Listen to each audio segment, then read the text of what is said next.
So welcome everybody to this workshop for the Neighborhood Engagement Artist Residency and the Creative Optimism Uplifting Promises grant programs. My name is Brenda Slaughter Reynolds, and this is my fabulous colleague, Muna Benboisa. Muna is going to lead us in this webinar this morning with giving us an overview of these two terrific individual artist grant programs. And from there, the second half of the webinar, I'm going to go over the application itself, specifically showing you how to fill it out. And just a few housekeeping reminders. This is being recorded. Feel free to keep your camera off. We are available later for any questions we may not be able to answer during this webinar that may be specific to you and this application. We will answer questions. We're a small group today, so I think we can go ahead and answer questions as we go along. Feel free to either unmute yourself or put the question into the chat, and either Muna or me will respond to that question for the group. That being said, I welcome you to engage, sit back, and I'm going to hand this back over to Muna to begin the overview of the program. Yeah, super. So this is the webinar for our two individual artists grants program, the NEAR program, which is the acronym for Neighborhood Engagement Artist Residency, and the co-op grant program, which stands for Creative Optimism Uplifting Promises, where a social justice organization is the main applicant. We're going to go over these programs in detail. So as Brenda said, I'm going to start with an overview of the program, and the second part of the webinar will delve into the application itself. So let's start with an overview. Just to define these two programs, we have first the Neighborhood Engagement Artist Residency. This program supports freelance teaching artists, social activation artists, and social practice artists in community-based participatory projects. The Creative Optimism Uplifting Promises program, co-op, supports collaborations between a nonprofit social justice organization, which, as I said, is going to be the main applicant, and the creative teaching artists. Both NEAR and co-op grants will support multi-week interactive projects that will take place during the fiscal year of July 1st, 2025 and June 30th, 2026. And this should take place, of course, in the city of LA. We're going to go over that also in more detail in a minute. You have here on the right side a sample.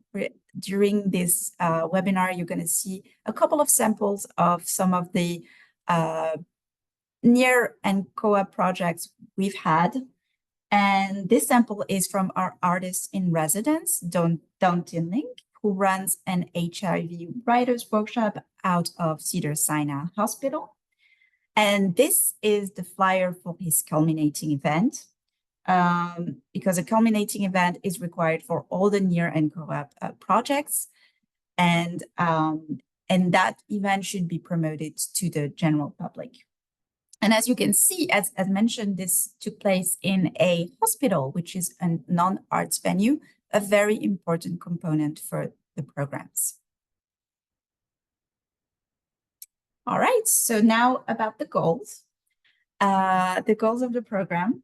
So one of the goals is to have NEAR and co-op artist projects in every council district. The city of Los Angeles has 15 council districts. We're also going to spend some time on geography later in the presentation.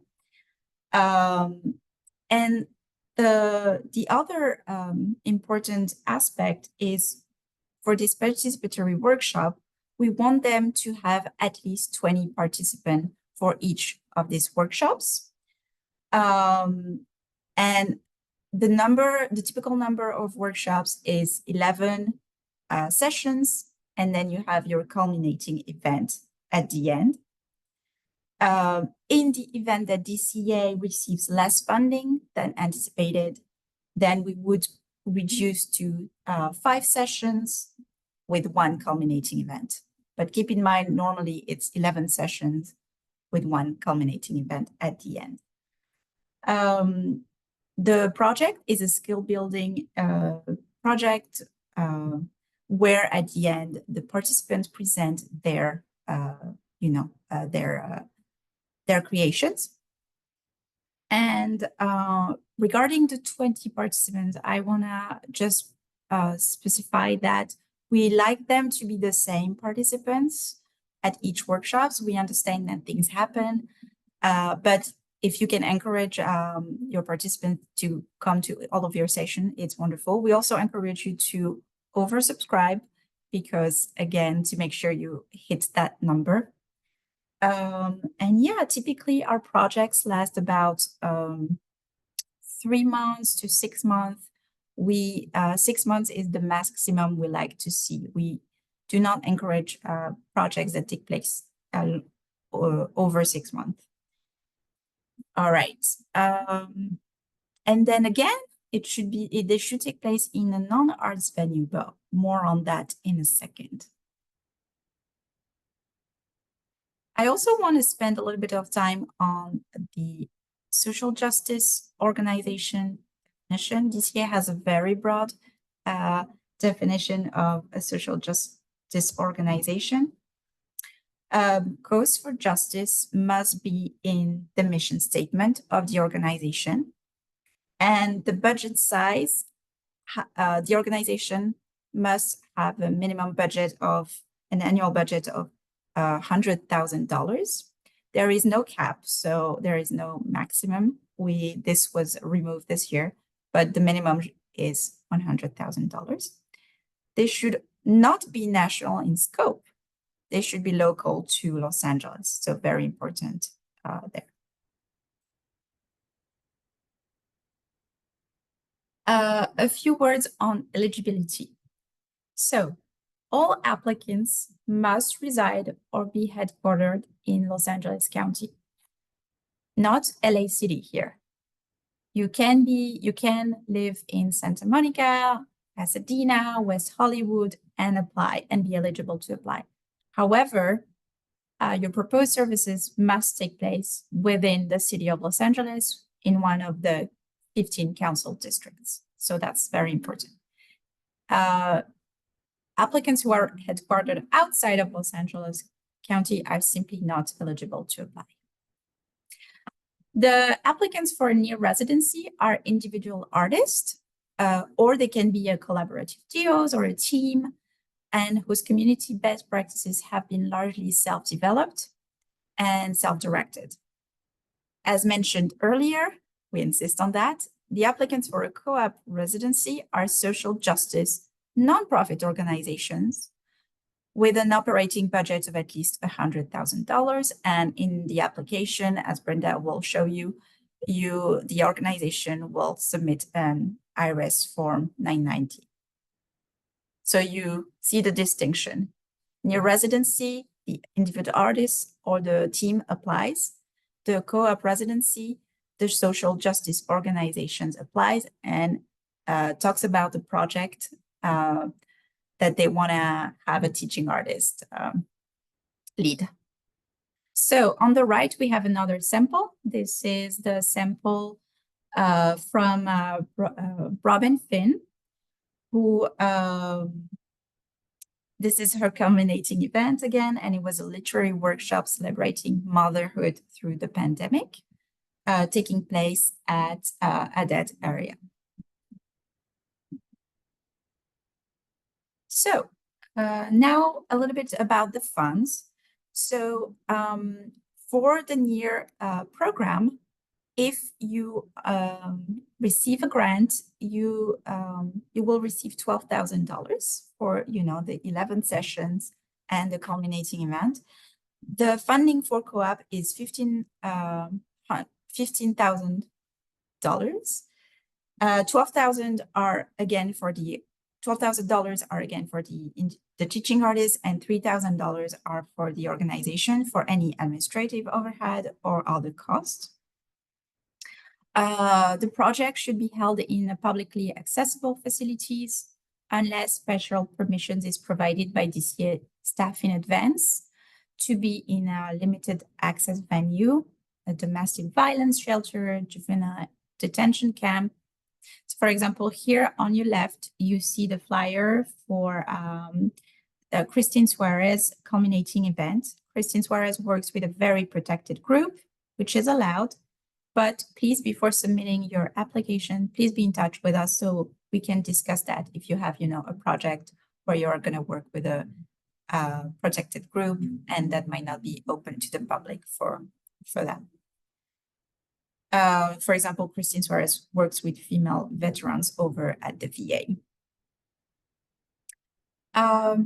So DCA really for these programs really want to fund sustainable activities and projects that emphasize the creative process, community participation, creative thinking, and skill building. And another example on the right is Stephen Rains' culminating event. Stephen Rains ran a poetry workshop for seniors at the LGBTQ centers. He is now in another council district in another venue, which is still a non-arts venue. So again, all these show that they take place at non-arts venue. So Mona, if we could just pause for a moment, let's see if there's any questions from the group regarding information so far about the NEAR and co-op programs, what they are, who's eligible, what spaces, places, timeline. No? Okay. Oh, Georgia, we have a question, Muna. Georgia, go ahead. And you can unmute yourself. Thank you so much. Can you hear me? Yes. Yes. Brilliant. Thank you so much for running this already. I'm feeling so much more equipped with knowledge. My questions, I actually have two related to the partnering organization. I guess it could be done with either of the two grants right now. My heart sank a little because I was hoping to work with the YMCA out in West Valley, but you mentioned that it can't be national. And I'm also, my second backup, which was in CD13, which of course is a high need area, is Hollywood PAL, which is their own nonprofit, but they're part of a national PAL. So I guess I just wanted to ask, is it totally out of the question to work with either of those? Brenda, do you want to go ahead and Sure. Georgia, not totally out of the question, but let me just back up a moment and let you know that CD13 is not underserved. It is what we consider overserved for That's what arts. I thought too. Yeah. Yes. So yeah, thank you, Brenda. That's why it actually pivoted over to West Valley when I realized that. Do you already have a relationship with that YMCA? Very much. I'm actually doing a mural with the DCA for their mural works grant, and with the partnering one, and was asked by their COO to go to the Mid Valley Y to do this project if it came through. Great. Yeah, I'm confident that the YMCA in the West Valley will work out for your purposes, and let's just have a conversation prior to submitting the application just to go over a couple of logistics regarding their eligibility under what DCA defines as a social justice organization. Absolutely. Yeah, I'd love to have that conversation with you. Great. Great. All right. Thanks, Georgia. Thank you so much. Any other questions before we move on? Yeah, so Michael has a question here. Is CD14 overserved as well? And Michael, the answer is yes. We're going to get to over, under, and moderately served council districts in a few slides. So we'll go over that information in more depth. That being said, if you have a relationship with a venue and a constituency in a council district that is overserved, don't let that sway you to move to another part of the city. You're going to have a really strong application if you can already show a commitment from the venue. They're going to add you on their insurance. They're going to be able to host the workshops. You've worked with them before. Those things count very much in this application as well. So don't let geography be the deciding and divisive factor in your grant proposal. All right. Any other questions? Okay, Muna, I think we can move on. Right. Those are great questions. we just wanted to show you a couple more examples because it really gives you an idea of the variety of projects, disciplines, artistic disciplines, that we've had. So, for example, we have on the left side of the screen the flyer for the culminating event of Chamel Bell's project. It was a workshop at a school and during the summer. So it was, over 3 months, I believe. That was, you can have the choice to do a project that is really taking place just over 3 months, where you have workshops once a week, or you can do a longer project. It's really up to you. And this was street dance activism. Then on the right, we have Sustenance in the Garden, which was the project of the culminating event of one of our near artists, Carol Yu. She hosted that workshop culminating event at the El Sereno Community Garden. And we also like to give this example because there was food at her event. And that's something that DCA cannot fund. So what she did, she found outside sources to take care of that. So you can have food as part of your culminating event, but bear in mind that it is something that DCA does not fund because it is a risk management issue for the city. A couple more examples. We have Susan Beasley, who had a culminating event at the Watts Empowerment Center in Council District 15. And then on the right, Jackie Maloney at the Stella Middle School. And here on the left, this is Julie Williams, who does visual medicine, drawing, journaling, and cartooning for healthcare workers. So at Kaiser, again, a non-arts venue. And Camille Anderson, that was a writing project at New Direction for Youth in Northridge, where, a summer field camp by culminating event by Sandy Chukadarian. Here during the workshops, the participants worked on a film, and the culminating event was a presentation of all their films. And the last one here is a flyer for Healing Through Hip Hop Dance by Asia Yu. And as you can see, it was in 2020. So it took place in 2021 during the height of the pandemic. So it took place online. But we do want to specify that we no longer allow virtual presentations. Everything has to be in person now. Before I move on, do we have any other questions, Brenda? Well, Mona, I would just like to add on to Michael's question previously about CD14 being overserved. I did go into the whole strong application narrative, but I just wanted to also point out it is in the best interest of every applicant to provide their top 3 choices. They can be all the same council district, but it's highly recommended that they do a variety of council districts because this is a ranked scoring methodology used. The highest score for CD14 will be awarded CD14. So if I am not awarded CD14, I want to make sure I have 2 other council districts that I've selected. Maybe those are underserved council districts, but certainly could be other council districts where I've either worked, have relationships, know great venues that are non-arts venues, etc.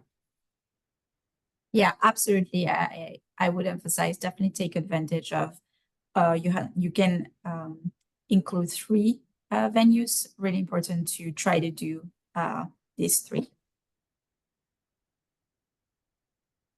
Okay, so what DCA does not fund, we've touched upon this a little bit earlier, but let's go over this in detail.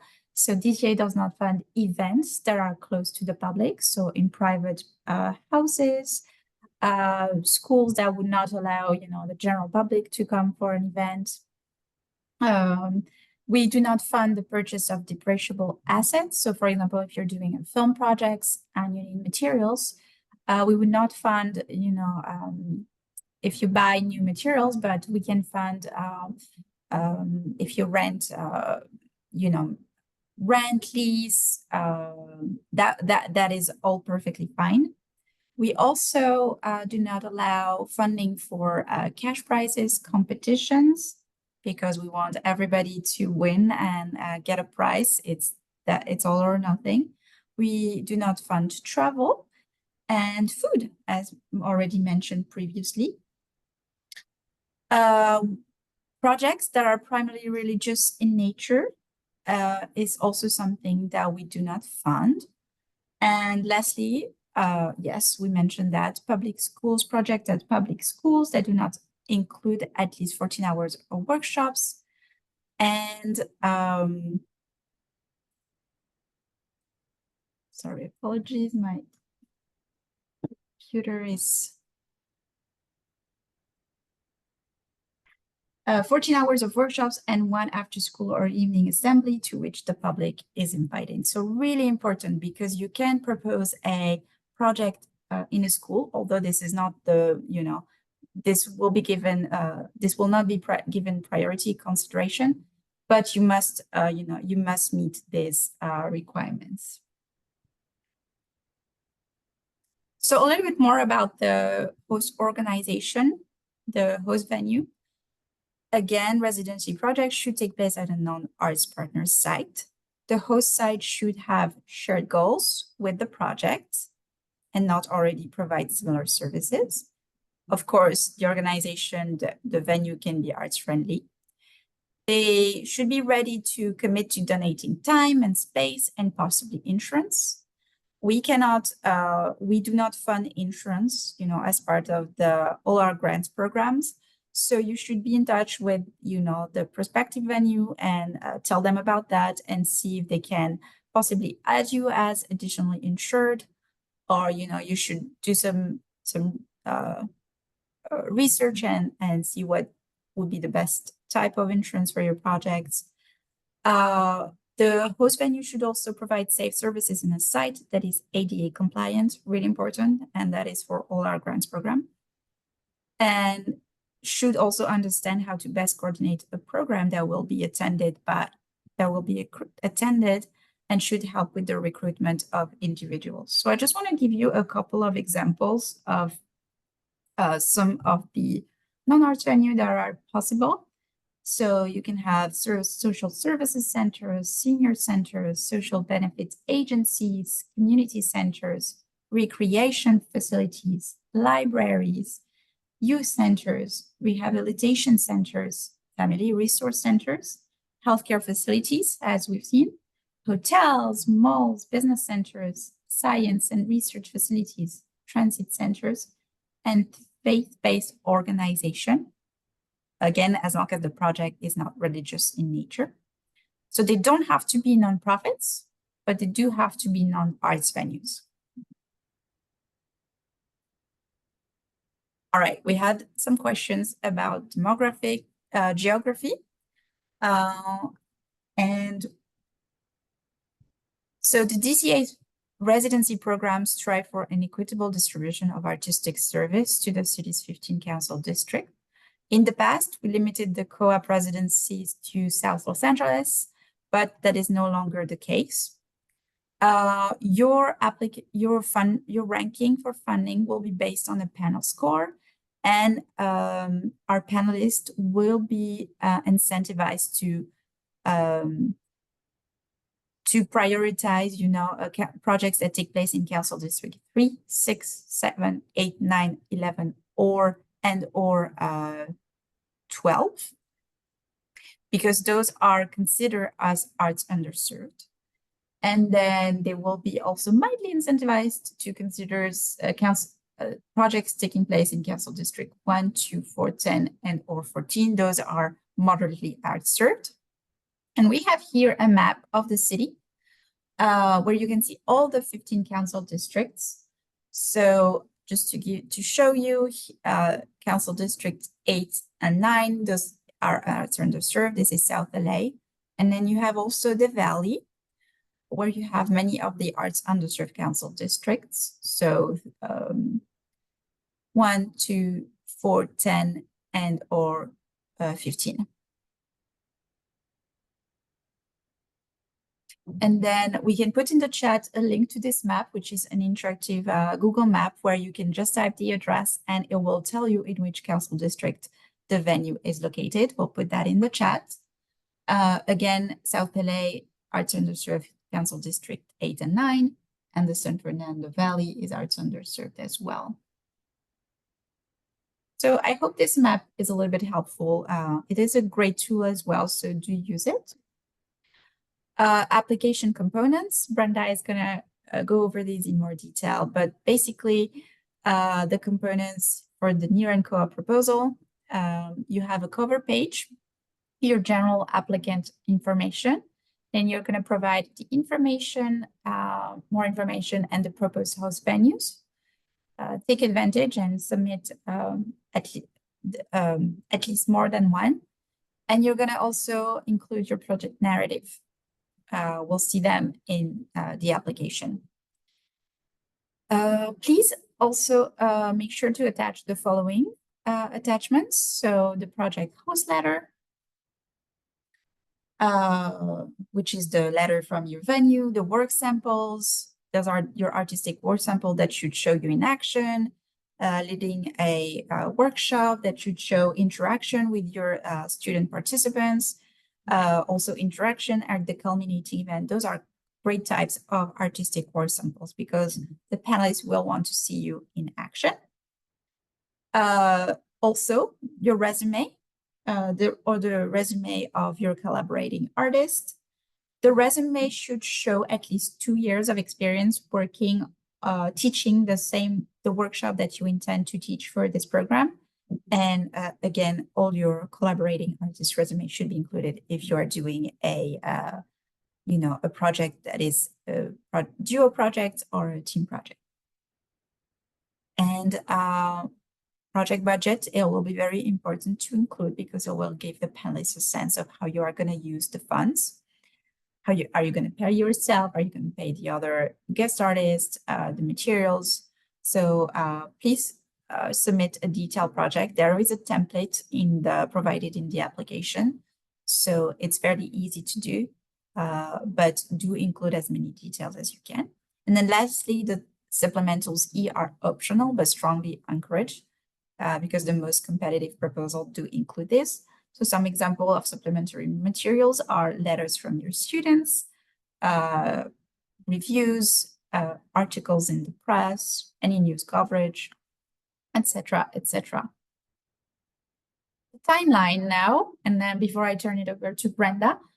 So this is the timeline. We are here in October 2024. This is the workshop assistance, and we are here to help you anytime before the application deadline. So even after this workshop, feel free to contact us with any questions. We are here for that. The online submission deadline is Friday, October 25. So the application should only be submitted online. In the past, we asked our applicants to also submit a hard copy, to mail us a hard copy, but that's no longer the case, and that's good news because it's less work. So you just need to submit the application online by this deadline.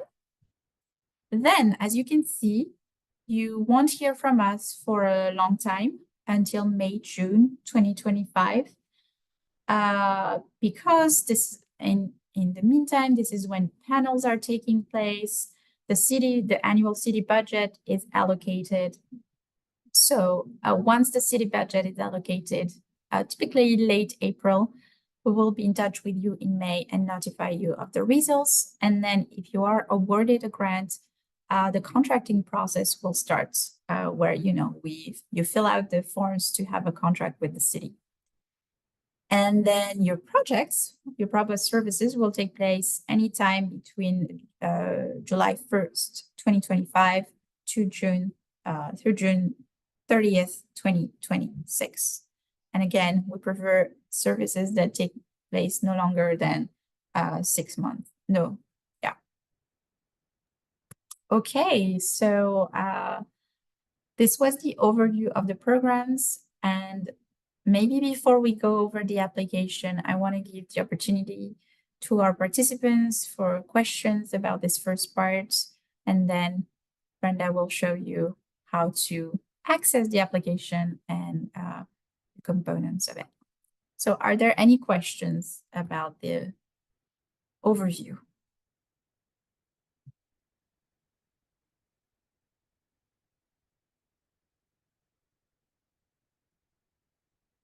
Okay, no questions apparently. So Okay. let's do it for the second part. All right. So thank you, Muna. I'm going to share my screen now and show you the application. Everybody can see the screen here. Yes, we can see your screen. So you'll see the address here is specific to DCA. So don't go to SurveyMonkey, go to our link that's in the guidelines, the application itself, showing you DCA-la.smapply.org. And from there, I have already created an account. If you haven't already, it will prompt you to create an account. So I'm going to log into my account. And I have to put my email in there.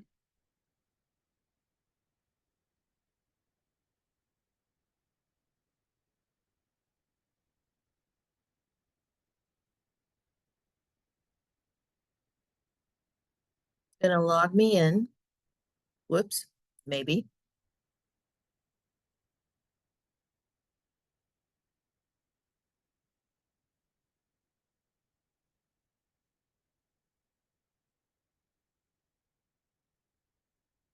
Okay.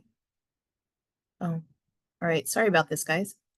Okay, so I use this account a lot for webinars, so I am both a reviewer and an applicant. SurveyMonkey is going to keep track of how many applications you have in the past, if you've been a reviewer for us, if you have other labels in this system. So I'm going to be an applicant, and I'm going to go to the AIR application that I've already created here. So it will prompt you to start your application from this point if you haven't already.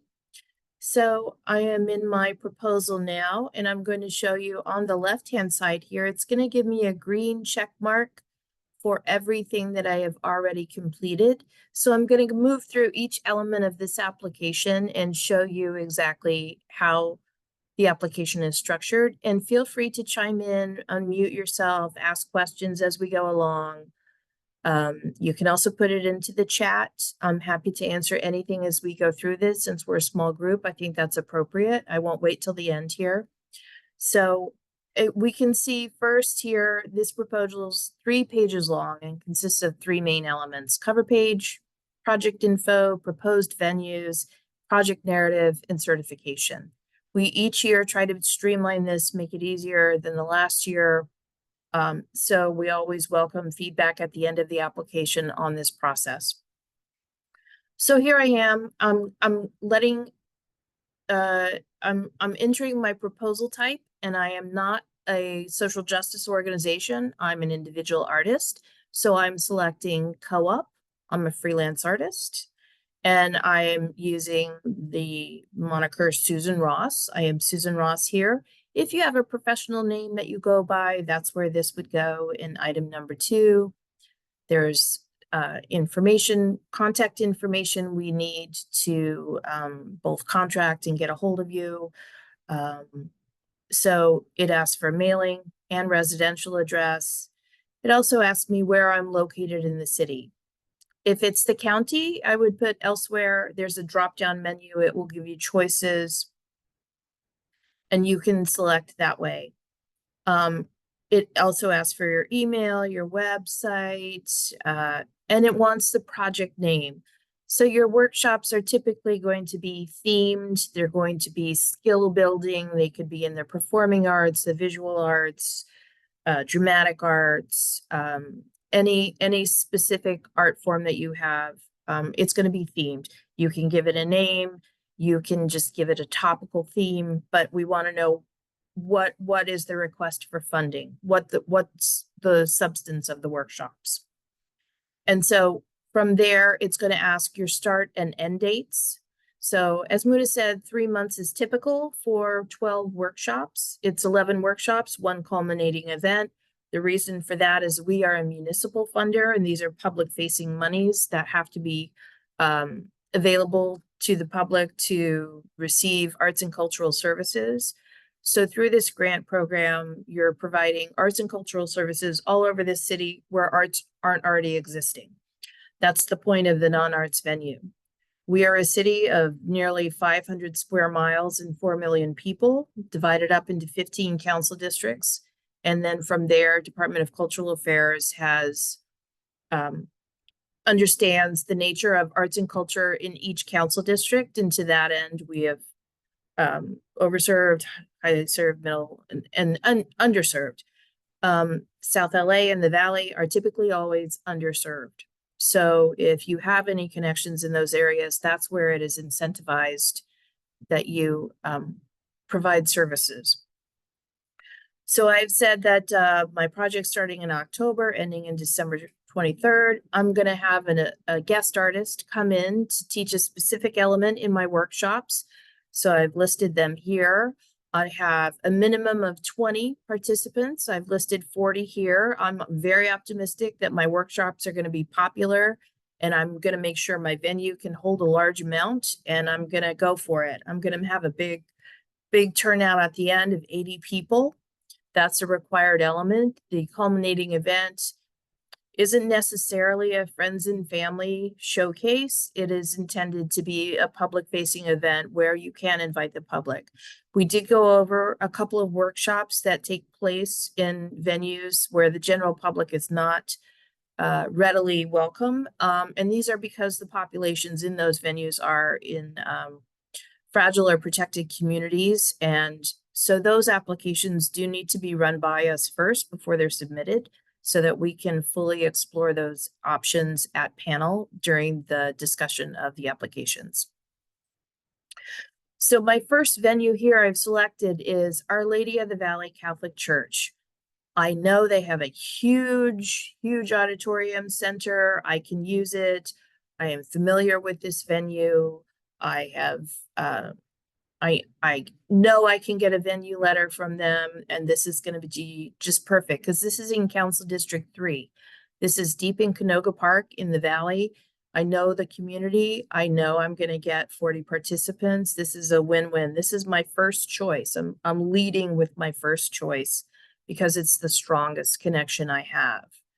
And then I'm going to say, yes, I know this venue, and I know they can add me onto their insurance, because any project for Department of Cultural Affairs, given its public nature, has to have general liability insurance. Some artists do carry general liability insurance that travels with them to the places they go and covers their activities. A lot of artists do not. So to that end, it's either incumbent on the artist to secure a general liability policy for the dates of the workshops and performance or event, or to have a blanket general liability coverage that covers you for the whole year and covers you in different locations. More often than not, artists in this category, we encourage them to work with the venue to see if the venue will add them onto insurance, because this would be a cost out of your grant funding to provide your own insurance. That's not something Department of Cultural Affairs has the bandwidth to pay for, or the ability to pay for, given the risk management nature of the city projects. So from there, I'm going to list my second choice. I'm going to stay in Council District 3, though, because that's really where I know a lot of people. I understand maybe another council district might be better, but I'm confident that I really want my project to be in Council District 3. So I'm going to go. I know that there's empty offices here at Warner Plaza, and I know I can get one of those spaces, one of those large office spaces that's going to hold my workshops. And I'm going to do it there. And then that is also in Council District 3. So barring that, I've gone to my connections at the high school, because my workshop is going to take place during the school year. it's my third choice because I know this high school is pretty busy. So my third choice is also in Council District 3, and I haven't really worked with them a lot. So I'm going to go to the principal now because this application is going to require a host venue letter, and it'd be great if I got the principal on board. Sometimes schools can be a lot of layers to work with, and so the sooner I get this on the ball, the better, to get that letter that, yes, the high school is definitely on board for me to hold my workshops there. So then from there, I'm going to answer a lot of questions on the specifics of my project. I'm going to do just as this item in number 1 states. I'm going to demonstrate my ability to research, plan, and implement my residency project. I'm going to tell Department of Cultural Affairs what is my project, how it's workshopped, who I'm having as my guest artist, why I've selected this, I'm the expert teaching this, etc. I'm going to give as much information as possible in the 1,200 word count I've been given. So be thrifty and very exposit. What I mean to say is don't use a lot of marketing speak. Don't use a lot of adjectives. Please be very descriptive and direct in telling us exactly what the project will be. You're the expert teaching XYZ. You've been doing it for this many years. Here's my ability. Here's my professional expertise that's going to let me implement this project and fully execute it to the best of my demonstrated ability here. So my project is the Festivus Festival. So I'm telling you all about it, and I'm telling you how it's going to get done. So in item number 2 here, I'm talking about the community served. As I said earlier, I'm a big Council District 3 person. I know the community. I'm going to explain my connection. I'm going to understand the need in the community and how this workshop is serving that need through these arts workshops. And then at the end, I need to show the impact, and I need to show I have the ability to evaluate this program. It's incumbent upon each teaching artist to understand that this is a business, that you are teaching these workshops, and that you need to evaluate and demonstrate and understand how you can make your workshops better. What did go well? Show us some success stories. Tell us about other workshops of similar nature that you've done, where you've done evaluations or had feedback and worked on and improved. So we really want to see the artists that have gone through this process to be able to show us that they understand impacted evaluation, measurable short-term, hopeful long-term benefits resulting from the residency, mental wellness, social change. There are a lot of different elements to put into this answer here. It is a 500-word minimum. So again, please be direct. Please be very specific in your answer here. So then I'm going to certify this and I'm going to sign it. I'm telling you all the information is accurate and it's done to the best of my ability. Then I'm going to go to my supplements and my uploads. I'm going to go here to my host letter. It tells you exactly the format to follow. So this is a good like copy and paste of the information needed in this letter. So very different if I am a co-op applicant here. This is for the social justice organization to fill out the entire application here and to highlight that they're hiring the expert teaching artist, that is me. So if you are proposing co-op project, you follow this letter up with a copy of the nonprofit determination letter. And another element of the application we're going to show you is where to also upload the 990. So I have my venue letters here. It's one upload. So I have taken my 3 letters and I have combined them into one document so that it is a simple one-step upload. So now that my letters are updated, I'm going to attach my work samples. So these can either be, as Muna had explained to us earlier in the webinar about the artistic samples, great examples to use are you teaching a class in action. What is your style? Show us how you demonstrate to the children or the adults or the seniors or whatever constituency you're working with. Demonstrated teaching example is a great artistic sample to include. We also enjoy from the participants' viewpoint, sometimes video testimonials or other culminating events of your workshops that you've done previously are also very good examples to show both you have the ability to create that 40-person required attendance at your culminating event, and you also have robust fulfillment in your classes. So of those samples, they can be video clips, audio tracks, published material, images, or photos.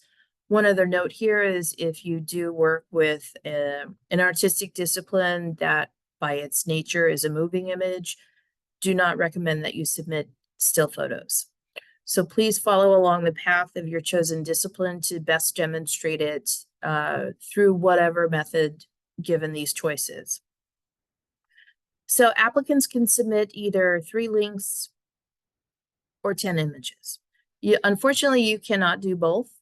However, some people have found a way to put a link on a still on a PDF, for instance. So there are ways you can play with if you want to mix and match. However, the system is a little rigid in not allowing a mix and match on the surface. So, so here I've said I'm going to put in links, and if I'm given the choice to put in 3 links, I'm going to put in 3 links. 1 link, that will suffice, but I highly recommend that you fill every blank space in this application. So 3 links is what I'm going to submit, and I have the first URL, second URL, third URL, and there's just a little space at the end of each one where I can put a little description in and what the people are supposed to be taking away from viewing this video. I could say, you know, demonstrating teaching example, after school, juvenile youth in a protected area, understood if you are working with a protected group that sometimes videos are not allowed. We do have situations where artistic samples have been submitted directly to the staff, not in the application, and then we return the sample by whatever methodology it was given to us, whether it's a CD or a flash drive, so that that community is not seen outside of the panel adjudication. So from the samples, I'm then going to go to my resume or my guest artist resume included with my resume. So it's an upload again. And so here I'm going to go upload. I've uploaded my resume, and I'm going to submit that to demonstrate my experience and my ability. After I upload my resume, I'm going to upload my project budget. So you'll see here the blue budget form that is a hyperlink. This is the form that you're requested to use. It's a typable PDF. And from there, you're going to complete it, fill it out. If you are a near applicant, your budget is going to total $12,000. If you are a co-op applicant, the budget will be $15,000. And it will be broken down based on your needs for your specific workshops. There's planning hours, project session hours, marketing evaluation, guest artist fees, project materials, marketing evaluation, contingency. So here I have my $12,000 here at the end. At the bottom, you can provide notes on donations, where you're getting your materials from. Be mindful there are 3 columns here, so that if it is a donated material, it's going to go in the second column. After my budget is completed and uploaded, I'm going to add supplementary materials. These are what Mona referred to before. These are testimonials, these are endorsements, these are letters from outside voices, reviews, press coverage. So supplementary materials, I'm given a choice to give 3 supplementary materials. It'd be best to do a variety of materials rather than 3 press reviews. However, whatever suits you best for your needs and your application. So supplementary materials, I've included some graphics, I've included some more little informational things about my event. From here, again, it's press reviews, it's testimonials, it's your local church, theater, synagogue, school supporting you. It's your host venue endorsing you again. It's anything and everything that can be used to bolster your application to show the professional nature and the expertise and the support of the community in which you want to continue working. So from there, after I've uploaded that, we come to the Form 990. And this is for the co-op applicants only. This is what is going to be the tax return for the most recent year. So the IRS Form 990 is going to really demonstrate that the co-op organization has the ability to host the teaching artist. From there, completed metric service form is really good information for both your teaching artist work as well as Department of Cultural Affairs. We do tend to have to report back lots of metrics to the various constituencies we work with, including our own city council. And so after that, we come to an evaluation. As I said early on, we do really try to make this process easier each year, despite the large amount of information required in each application. So please do take a moment to fill this out. We do greatly appreciate it. So from there, I'm going to submit my application. Oh, I have submitted it. All right. I was going to show you how to do that. I'm sorry about that. At the end, you will see it'll be very clear. Do you want to submit? And then it'll give you an option to review your application before you submit it. Once it's submitted, we cannot go back and unsubmit. So please be sure to take the time to review the materials. You can work on this, you can save your work and go back to it. It's not something you have to do in one sitting. So please know that that's available to you as well. From there, once you have submitted the application, you're going to get an email. And it's going to inform you and it's going to give you your application number. And so it's going to tell you when it was submitted. You're going to get a second email telling you the timeline, letting you know you've submitted it electronically and you'll get an update next May or June.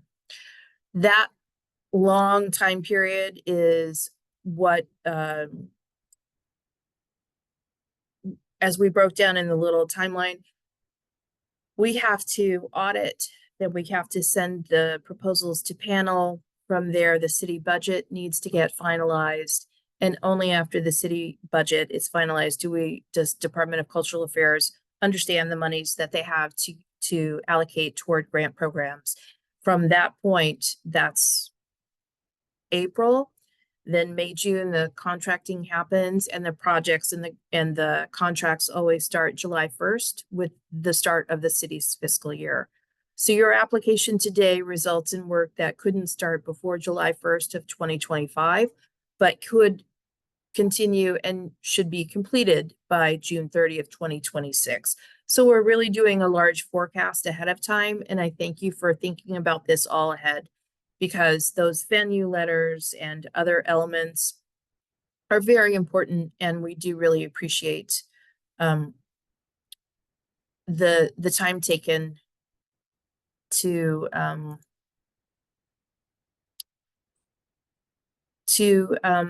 get those items together.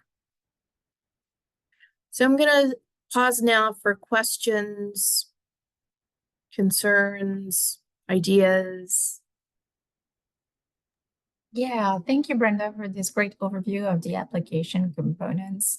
And let's take some time for questions. So again, you can use the chat, you can unmute yourself, raise your hand. We're here for that. And I also want to say that I put in the chat the link to the interactive Google map where you can type the address and it'll tell you in which council district your venue is located. So a useful tool to save. But yeah, do let us know if you have questions about the application component.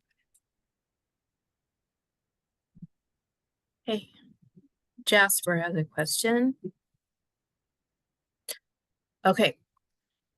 Independent artist working with a couple of organizations in LA, a couple of ideas where I'd like to facilitate. But have not yet contacted the venues. We better link up and apply as a co-op with an organization. Well, Chester, if you don't mind unmuting yourself and letting us know that organization that you might consider for co-op, because there's a very prescriptive definition of what we consider social justice organizations. So is it possible to unmute? And I think Chancellor has having mic issues. Yeah. How can you type the name of the organization in? And we can give you a minute or two, Chancellor, and get back to your question while you type in the chat. Well, I could also add though that since you do have a relationship with these people, it's not terribly onerous. You could copy and paste the information required for the venue letter, and email that to them or fill it out for them and ask them to sign it or sign off on it with their letterhead. Many ways to get it done quickly, especially if you have a relationship. Okay, so I'll have to look this organization up. Okay, Immigration Naturalization Service. Okay.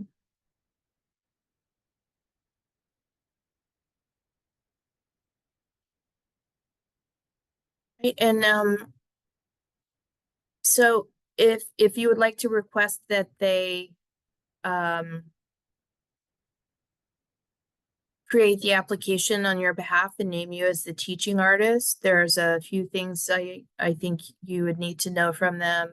Making sure their budget is over $100,000, making sure they have the space to provide for your workshops, seeing if they would cover the insurance, given that they're the lead applicant for the organization, and help with recruitment, because if the population they're serving is consistent, that will help you have consistent attendance in your workshops. However, it may be that you bring in community members to make that roster happen. And in that case, you would need to make sure that this is a venue that's open to the public, safe for people, etc. So there are many elements to consider if you're switching from your individual teaching in venues you're familiar with to having a lead applicant co-op as a co-op applicant, and you're their teaching artist. So many elements there to consider. I hope this helps.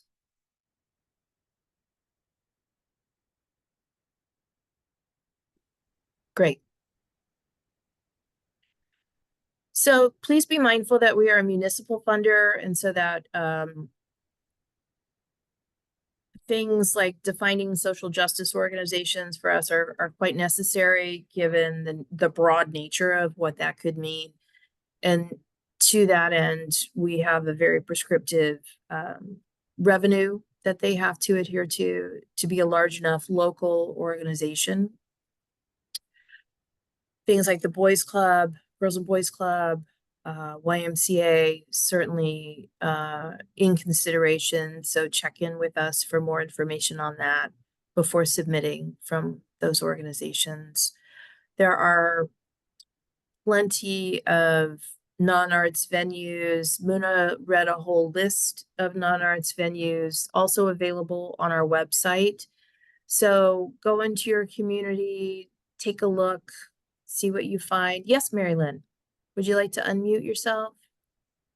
Yes, and I don't mean to interrupt you at all. I just wanted to. Um, No, it's fine. you mentioned a high school at one point, and I wonder if you could share some examples of like LAUSD, elementary schools, and would these workshops have to be after school? Can they be integrated into the classroom? I just am curious how that can work. Certainly. Well, as most of us know, public schools are not public spaces. So there are multi-layers and multi-factors that don't make schools the best venues for this grant. Having workshops during the school day would limit you to the students in class at that school. These are workshops for the general public to attend, and so I don't recommend that. In addition to running into a whole host of possibly overlapping with programming the school already has going on, or maybe you're doing workshops on another grant and this grant could dovetail into that. It's very complex, especially with arts in school learning these days and all the propositions and all the changes happening. So for that reason, I did mention a school earlier. These were workshops that are either going to take place after school or on the weekend when the school isn't being used as a learning school institution.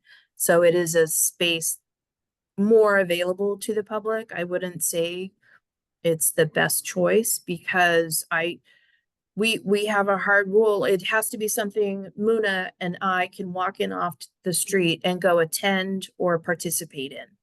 And that just isn't the case at a lot of schools. But if you have a deep relationship with a principal or a school and you know the security guard's going to be there till 6 p.m. when your workshop ends, or you can do it on Saturday afternoons when more people can attend and the school agrees to be open for you, that's a situation where the school makes sense. That makes a lot of sense. I was puzzled by that idea. Yeah, that's, a church basement is much better, or a church rec center, or even parks and rec. There's a multitude of space available. That's typically ADA compliant and open to the public. We have lots and lots of workshops in churches, medical facilities, such as you saw with Kaiser Permanente and with Cedar Sinai. A lot of recreation centers. There's a lot of social justice organizations, New Directions for Youth, different sorts of programming going on over at the VA. So a lot of space to cover there for non-arts venues. Thank you. I also have Welcome. very specific questions about my grant proposal, but I don't think it's necessarily appropriate, in this space. So I did want to ask if there's a time to reach out to Sure. folks. Is it venue based or is it size based or? It's a lot of questions. I mean, I can ask them here. It's not. I just don't want to use up this. I want to make sure everybody has a chance here. No, go. We'll take one more question, Mary Lynn, and then I'll move to Michael's question. Go ahead. Okay, so I wrote a proposal last year, and thank you very much. I am being funded for a project that's going to start in January, working with seniors teaching photography workshops at the LGBT Center. And when I wrote the grant, I really did not provide alternative sites because there really aren't other locations that have the reach and the access to that particular constituency. That you know of. Correct. If you know of others, I'd love to hear about them. Well, that's the unfortunate part about you're looking at 50% of the grant staff for the city of Los Angeles. Unfortunately, we can't be in the partnership making arena due to our limitations. And that's No, also part of what might be considered cherry picking. So it's really incumbent on the artist to seek out those venues and those relationships. We give you broad ideas like the list that Muna read off earlier, but we Mhm. really can't match make No, and for, obviously I have, deep relationships with the folks at this site, and they are the most knowledgeable about what services are, and other agencies. And so anyway, all good. Thank you. no, I mean, you may want to go, LA County Department of Public Health or Department of Aging or other places that deal with that age demographic. And then from there, focus in on the specific age population and demographic that you want to work with. So maybe exploring it from a health and human services standpoint down to the workshops you want to offer. There may be,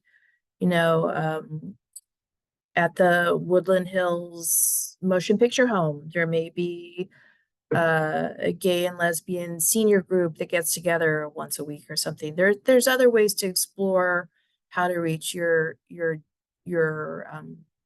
intended participants. Thank you. Sure. Muna, did you have anything to add on that? Yeah, no, I agree with you, Brenda. I would explore, Marilyn, I would explore, you know, how to reach that population that you want to work with for your workshops. And maybe the LGBTQ Center would be a great partner if, you do not get that venue to have your workshop, but they could also, if you are listing 2 or 3 other venues, you can check with them if they would also be open to promoting your workshops in the case, you are awarded a grant for the second or third venue. And yeah, so I know it's you have 20 days before the deadline, but take a look at other spaces where you could have, as Brenda said, it can be a church, and but I know you do also need some material for your workshop, so take a look at that. And it's okay if you don't have a partnership yet. We prefer, if you show that you have a partnership, but it's understandable at this time. And just take some time to explore. And you can also be in touch with us before submitting your application if you have any other question. At the end of the webinar, we'll put our contact information for everybody to have. And Mary Lynn, if you want to take another call with us, that's totally fine too, and we can talk more in depth. We can set that up by just shoot us an email and we'll set that up. Michael's question, I'm interested in partnering with nonprofit senior housing organization Little Tokyo as a venue located on the border. Skid Row, Little Tokyo, like to would it be considered public if we target the invitations to the LT community and local senior centers? Do we need to open it up to local homeless due to potential health and safety concerns? Michael, is it possible to unmute yourself and give me a little more information on what you are considering in terms of limiting the outreach? Sure. Yeah. We just wanted to send invites via social media and to reach out to other nonprofit organizations in the area within the Little Tokyo community, rather than opening it up to people off the street, which raises a lot of concerns with drug use and intoxication and just political disruption that could take place. Like we want to try to manage it so that we want to try to protect these sensitive people that we're trying to serve here through this workshop. So it just wouldn't, it would be an issue if we had to invite anybody and everybody off the street to come participate in this, which could be security concerns. Well, are you saying that the senior housing organization wouldn't be able to handle those concerns? Yeah, there's a couple security guards, but it's just the homeless population is so dense in that area that it's just if it's a totally different audience from the seniors to the homeless population. If we're doing a workshop for the homeless population, I would understand that, and we would do it in a homeless organization. But in this case, I'm trying to target the senior residents in the area. So I would rather not mix oil with water and keep it safe, if you know what I mean. Yeah. Well, I guess I'm a little concerned that you're excluding a population based on what might happen. So I understand the cautious nature of excluding. However, Because there has been homeless folks coming onto the property and creating encampments and bringing trash in, and it's just the security come out and tell people to. Yeah. May I chime in, Michael and Brenda? So what some of our artists and residents do before their workshops, they create a registration, and then they have, their list of the participants, and typically, so the people who would come would only be the people who registered, right? Because of course they're the one who learned, who heard about the event and are the participants. So is that something you could consider? Yes, And, yes, absolutely. Yeah, I think by doing a pre-registration format, that would really help to understand how many people will be participating and yeah. Right. Yeah. Now for the culminating event, it would have to be widely promoted. So yeah, go ahead, Brenda.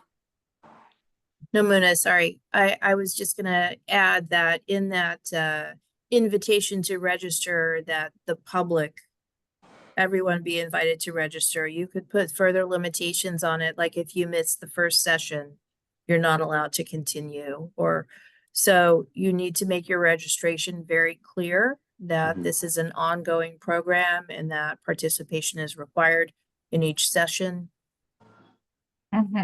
Okay, that makes sense. That's great. Thank you.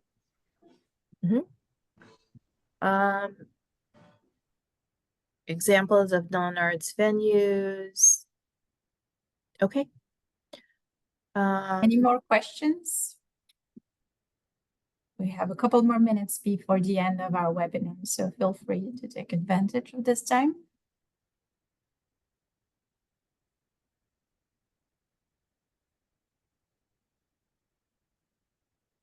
And I do advise everyone to keep a registration sheet to show attendance for all 12 weeks. Should your program go through to funding, it's very important to understand the nature of your workshops, and that's really well demonstrated through the attendance records. Another thing DCA funds can pay for is a videographer. So be sure to document these workshops very well. We showed you many flyers of the culminating events. Those are widely distributed and marketed as well through Department of Cultural Affairs, social media marketing, as well as our website. So we always encourage and try to show the public events that they can attend, and your culminating workshops are definitely a highlight for a lot of community members.